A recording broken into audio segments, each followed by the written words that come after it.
former CEO of Korle Bu Teaching Hospital, Professor Frimpong Boateng, has expressed his endorsement of the hospital's recent decision to increase the price of dialysis treatment. Although the price hike initially received public criticism, it has since been reversed. Now, during an interview with Citi News at the launch of the hospital's 100th anniversary celebration, Professor Frimpong Boateng, a distinguished physician, explained that the high cost of treatment is primarily due to the taxes associated with it. He shared these insights with reporter Fred Duho. The former Minister for Science, Environment and Technology, Professor Frimpong Boateng, has publicly endorsed the Korle Bu Teaching Hospital's decision to raise dialysis charges to 760 Ghana cedis. Professor Frimpong Boateng, a renowned physician and cardiothoracic surgeon known for founding the National Cardiothoracic Center in Accra, supports the hospital's move, citing the significant costs associated with essential medical equipment. Korle Bu Teaching Hospital, a prominent healthcare institution in Ghana, faced criticism for doubling the renal dialysis fees, sparking a heated debate on healthcare accessibility. Professor Frimpong Boateng proposes tax exemptions for renal dialysis treatment. The hospital is justified in increasing. In fact, I set up the dialysis unit here in Korle Bu for chronic dialysis. And the inputs are very expensive.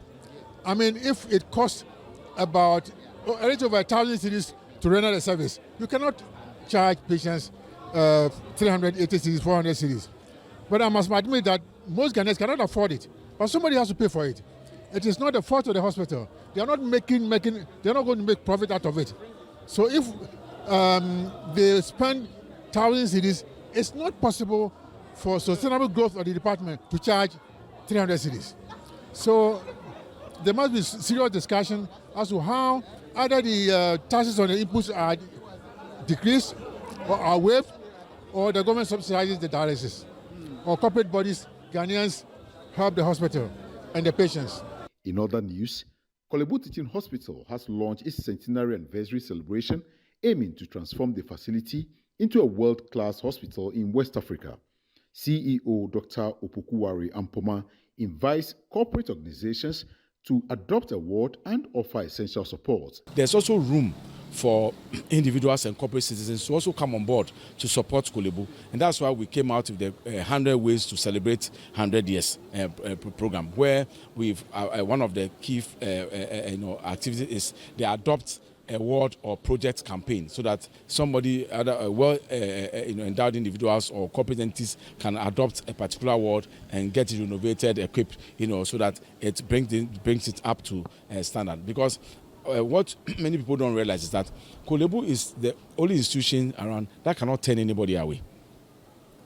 Whenever people come in, we have to treat them. So we have people who are knocked down, road traffic accidents, hit and run victims. They are brought in. We treat them, we perform complex surgeries on these people, bring them, nurse them back to health. And then even sometimes, because they cannot afford to pay, we have to even pay their transportation costs to send them home, return them to their families. These are the things that we do on a daily basis. But unfortunately, bad news sells. So nobody is, look at the number of patients we see every day. We see between 1,500 to 2,500 outpatients every single day. We admit between 150 to 250 inpatients every single day. Now, all these patients wouldn't be coming their numbers if the hospital was not delivering something that they needed. Additionally, Deputy Minister for Health, Tina Gifty Na Ayele Mensah, reassures hospital stakeholders of government support. Today, we are in an era of internet of things, We are in an era of Internet of Things with the massive deployment of information technology and artificial intelligence in our healthcare. The government of His Excellency Nana Addo Dankwa Akufo-Addo is committed to retooling Korle Bu with new infrastructure and equipment to make it stay ahead of competition, not only in Ghana, but within the West African sub-region. As a testimony to this, several infrastructure projects are currently ongoing in Korle Bu. Already completed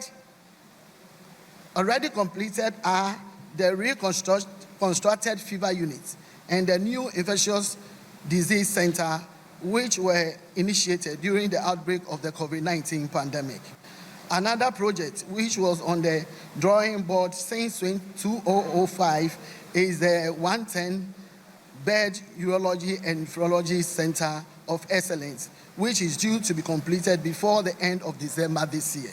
The hospital has planned various activities throughout the year to improve infrastructure and customer service, prioritizing patient satisfaction.